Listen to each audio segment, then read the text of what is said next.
امیدمان بعد از بسته شدن دانشگاه همین انستیتوت‌های علوم د طالبانو مشر ملا هیبت الله لوري د نجونو او ښځو پر طبي زده کړو بندیز په لویه کچه غبرګونونه راپارولي دي.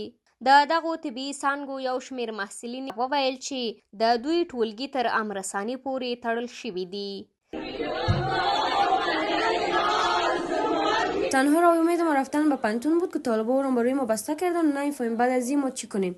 محصلینو د دې پریکړې په اړه اندېښنه ښودلې او ویلي دي چې دا نه یوازې د ښځو لومړني حقونه تر پښو لاندې کوي بلکې د راتلونکي لپاره د روغتیا په برخه کې جدي ستونزه رامنځته کوي.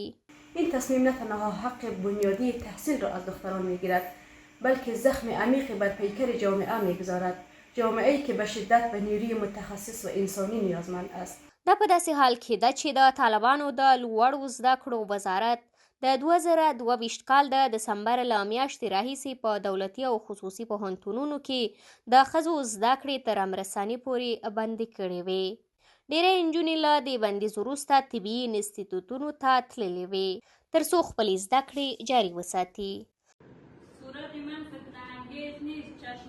له کله راهیسې چې طالبان بیا واک ته رسېدلي د ښځو د زده کړو په برخه کې پرله پسې فرمانونه یوه لانجمنه موضوع ګرځېدلې چې دا د ښځو د ژوند او کار په اړه جدي اندېښنې راپورته کړي دي. این حق ما نیست که زندگی ما را سرب کنند، ما را از دانایی و روشنایی به سوی تاریکی سوق دهند. ما انسان هستیم، ما حق انسانیت خود از دهان ددمنشترین دشمن خود میگیریم.